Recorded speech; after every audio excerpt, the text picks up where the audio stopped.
Bonjour tout le monde. La leçon d'aujourd'hui sera consacrée aux grandeurs physiques liées aux quantités de matière, dans laquelle on va aborder deux grandes parties.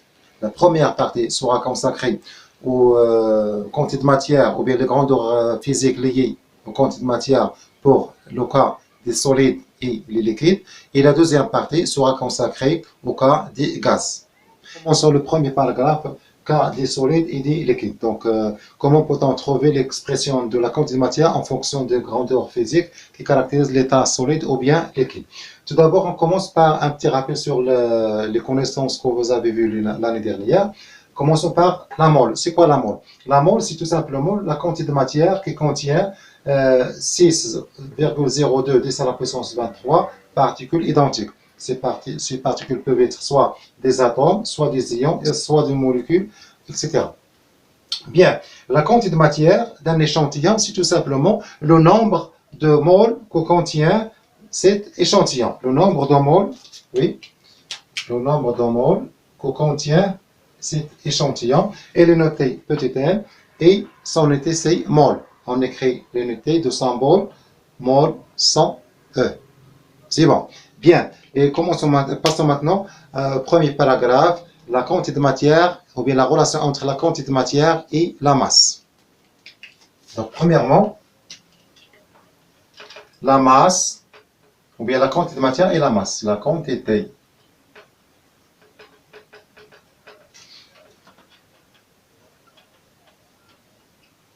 de matière et la masse. La quantité de matière d'un échantillon X de masse M, c'est tout simplement le rapport entre la masse et la masse molaire. Voilà la quantité de matière d'un échantillon X. Donc X bien N, c'est la quantité de matière. Quantité de matière. Quantité de matière, bien sûr, elle s'exprime en mol. M, c'est la masse.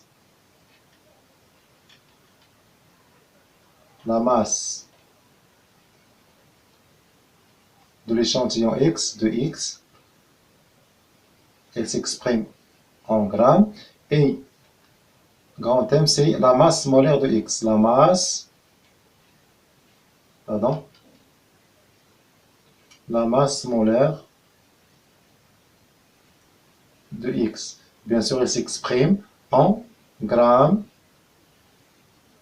mol moins 1. Exprime en mol moins 1. Bien. Donc, la première relation à retenir, comment peut-on déterminer la quantité de matière d'un solide ou bien d'un liquide à partir de la masse? Donc, voilà la première relation. N est égal à M sur la masse molaire. Bien, donc, pour comprendre cette première partie, on va faire un exercice d'application. Donc, qui contient deux questions. Donc, la première question, calcule la quantité de matière de H2O contenue dans un échantillon de l'eau de masse M est égal à 200 grammes. On donne la masse molaire atomique d'hydrogène 1 g par mol et celle de l'oxygène 16 g par mol. La deuxième question, calculer la masse d'un morceau de plomb contenant 96 mol de plomb. On donne la masse de plomb est égale à 207 g par mol. Donc, passons à la résolution de cet exercice.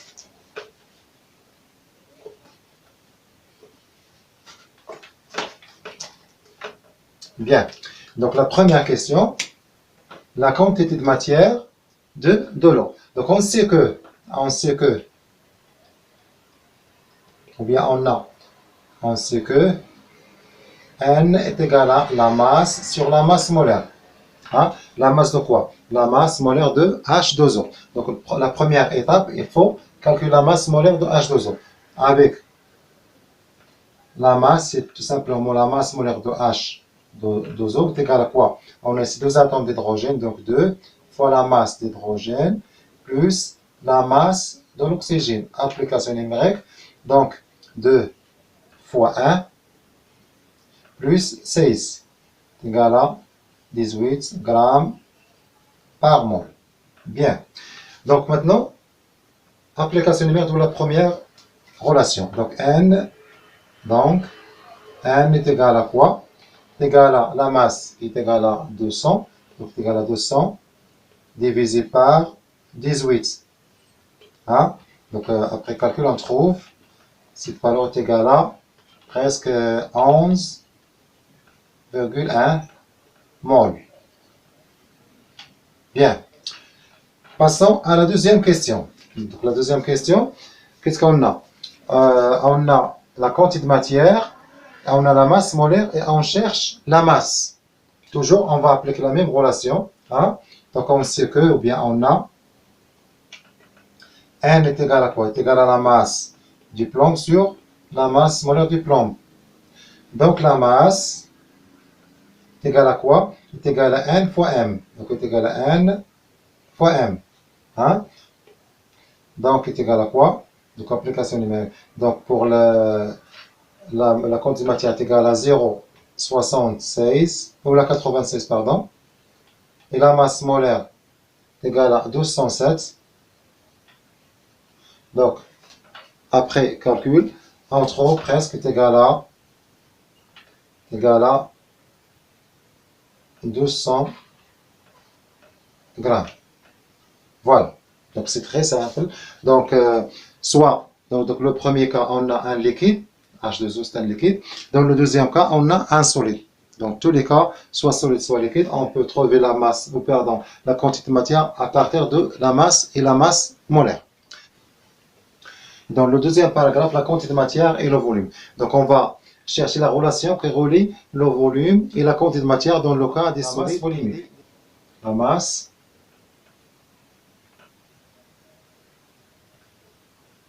masse volumique de symbole ρ. Donc ce symbole, il se prononce ρ. Bien. Donc la masse volumique, c'est quoi? C'est tout simplement, hein, donc la masse volumique d'un échantillon X, ou bien d'un corps X, c'est tout simplement la masse de X divisée par le volume de X. Donc comme vous connaissez, la masse volumique est une caractéristique des corps purs. Hein? Bien. Donc la masse volumique d'un échantillon en général, c'est la masse sur la masse volumique. Et on sait que, donc à partir de cette relation, la masse d'un échantillon ou bien d'un corps X est égale à quoi? Est égale à la masse volumique, hein, fois le volume. Et on sait que la quantité de matière d'un échantillon X est égale à quoi? Est égale à sa masse divisé par sa masse molaire. Hein? Bien, donc on remplace la masse par son expression et on trouve que la quantité de matière, je vais l'écrire en rouge, donc la quantité de matière d'une espèce chimique X est égale à quoi? Est égale à la masse volumique de X fois le volume de X divisé par la masse molaire de X. Voilà la relation qui relie la quantité de matière et le volume dans le cas des solides et des liquides. Je répète, N, c'est la quantité de matière qui s'exprime en mol. Grand M, c'est la masse molaire qui s'exprime en grammes par mol. Hein? Rho, c'est la masse volumique, hein, qui s'exprime en... Bien sûr, on a plusieurs unités. L'unité usuelle, c'est grammes par centimètre cube. Centimètre moins 3. Et le volume, bien sûr, si on a la masse volumique en grammes par centimètre cube, donc il faut prendre le volume en centimètre cube. Si on a la masse volumique en grammes par litre, il faut prendre le volume en litres, etc. Donc, voilà la première relation qui relie le volume et la quantité de matière. Je donne un autre rappel sur la densité d'un solide ou bien d'un liquide par rapport à l'eau. Déjà, nous avons vu cette relation dans le programme du tronc commun. Donc, la densité par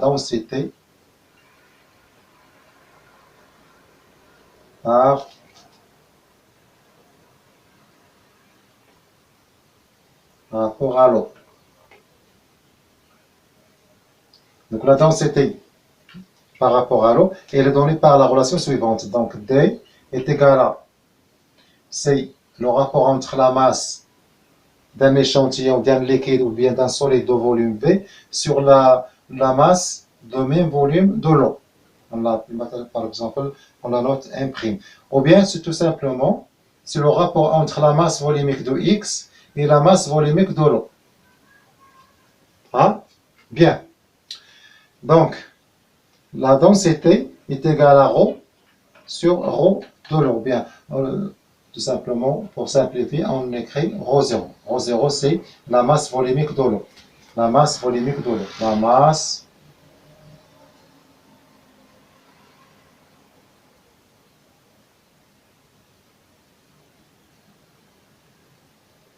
de l'eau, toujours est égale à, donc la masse volumique, on sait que la masse volumique est égale à 1 gramme par centimètre cube. Ça, c'est la valeur de ρ0, ou bien la masse volumique de l'eau. C'est bien. Bien. Donc, à partir de cette relation, quelle est la relation entre la densité et la quantité de matière? Bien.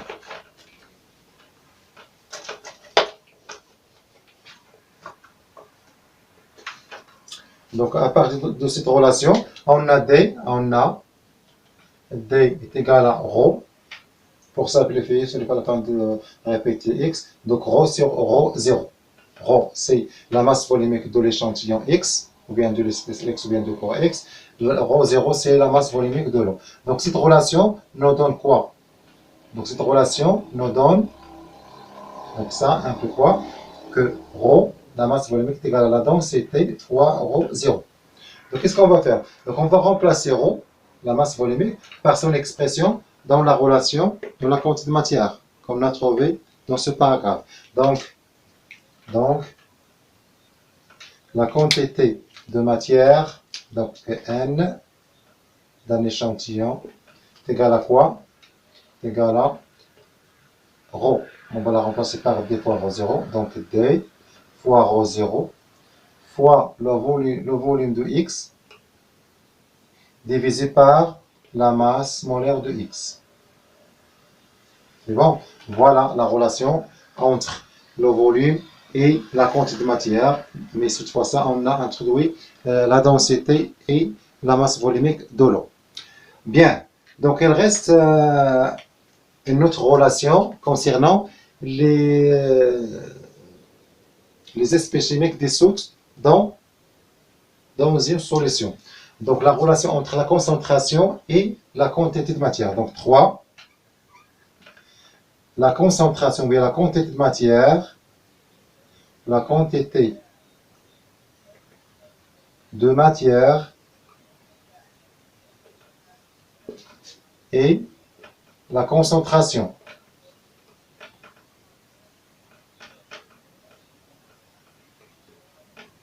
Bien sûr, on a deux concentrations, la concentration molaire et la concentration massique. Donc, commençons tout d'abord par la concentration molaire. Donc, la concentration molaire est égale à quoi?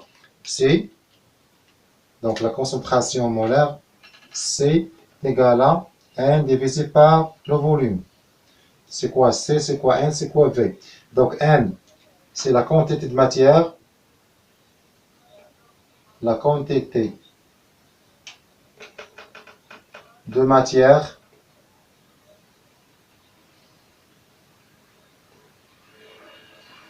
du solidité. هذه كمية المادة ديال داك الجسم المذاب. بالنسبة للفي حجم ديال لا سوليسيون كله لو فوليوم دو لا سوليسيون. ها بيان سور لا كونتيباتير سيكسبريم اون مول. لو فوليوم تيكون بالليتر. ها دونك بالليتر اون لتر ولا تكون اون مول. دونك ولا كان هادي بالليتر وهادي هادي بالمول هادي بليتر، دونك لا كونسونطراسيون تكون بالليتر بار باردون بالمول بار لتر. دونك هنا لا كونسونطراسيون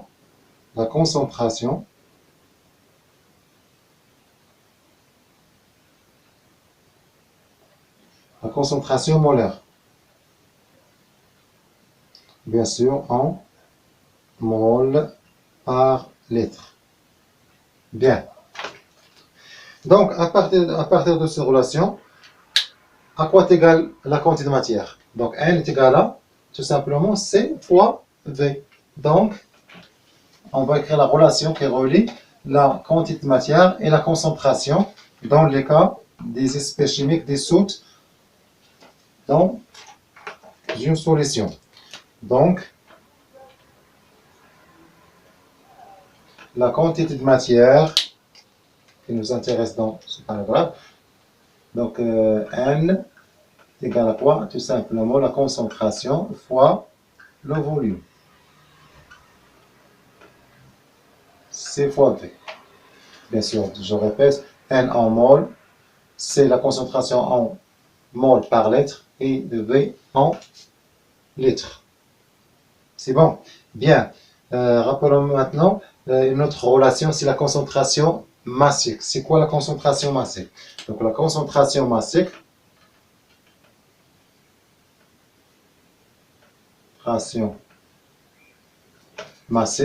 تركيز الكتلي, la concentration massique. La définition de la concentration massique, c'est tout simplement le rapport entre la masse et le volume de la solution. هنا كان عندنا كمية المادة على الحجم. Donc بالنسبة la concentration massique, le symbole Cm, c'est quoi? C'est la masse de la soluté et là le volume de la solution. La masse de l'espèce chimique en grammes,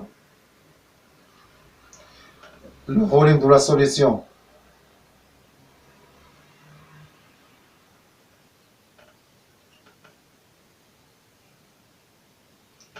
en litres, et par conséquent, la concentration massique en grammes par litre. Bien. Donc, quelle est la relation entre la concentration massique et la concentration molaire? Donc, on sait que déjà, on sait la relation entre la quantité de matière et la masse. Donc, N est égal à M sur M. Donc, cette relation nous donne M est égal à la quantité de matière fois la masse molaire. Donc, on remplace la masse par N fois M dans cette expression et on trouve, donc cela nous donne Cm est égal à la quantité de matière fois la masse molaire divisée par le volume. Bien, qu'on représente N sur V. Voilà, il représente quoi? Il représente la concentration molaire. Donc N sur sur V est égal à la concentration molaire.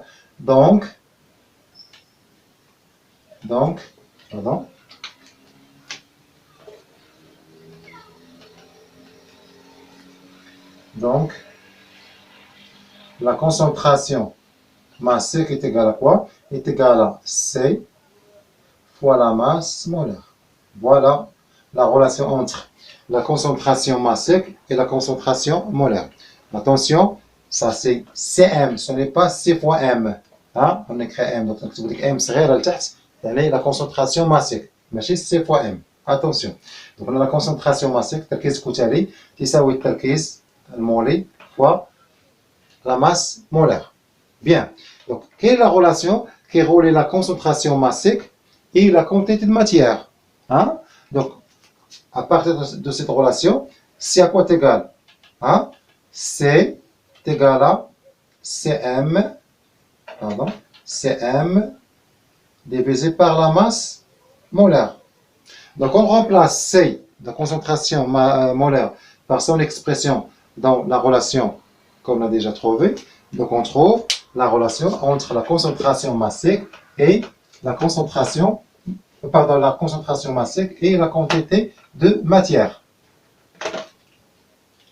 On a C est égal à, on a N est égal à C fois V et C est égal à Cm sur la masse molaire, d'où la quantité de matière est égale à quoi? je vais l'écrire en rouge, hein, d'où N est égal à quoi? Égal à C, donc est égal à Cm divisé par la masse molaire fois le volume. Voilà la relation qui relie la quantité de matière et la concentration massique, et bien sûr, et le volume et la quantité, ou bien la masse molaire. Bien, donc je répète, donc N, il s'exprime en mol, la masse molaire en grammes par mol, V en litres, Cm grammes par litre. Voilà, donc on termine cette première partie par un exercice d'application. L'hexane C6H14 est un liquide à la température 20 degrés Celsius de masse volumique ρ est égal à 0,66 g par centimètre cube. Donc la question, calcule le volume de cet échantillon, sachant que sa quantité de matière est égale à 0,1 mol. Bien sûr, on donne la masse molaire atomique d'hydrogène est égale à 1 g par mol et celle du carbone est égale à 12 g par mol.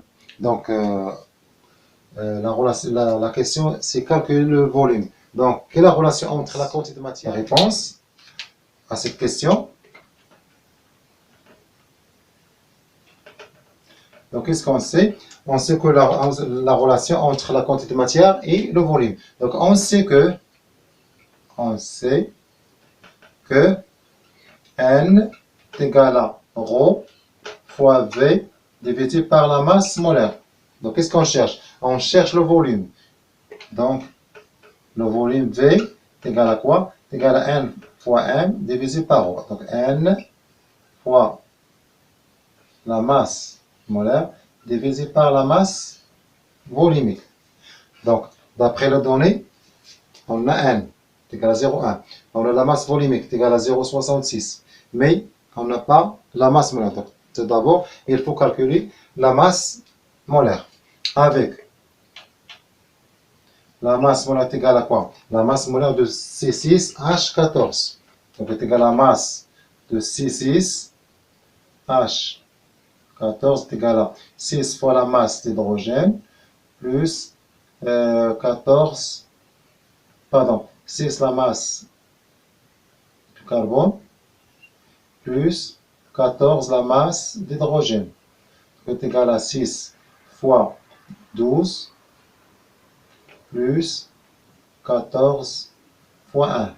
Donc, est égal à 72 plus 14 est égal à 86 grammes par mol. Bien. Maintenant, application numérique. Application numérique. Donc, le volume est égal à quoi? Est égal à la quantité de matière est égal à 0,1 fois la masse molaire 86 divisé par la masse volumique est égale à combien? Est égale à 0,66. Donc, après calcul, bien sûr avec une calculatrice, on trouve 13 cm3. Voilà le volume de cet échantillon. Et voilà, on est arrivé à la fin de cette première partie.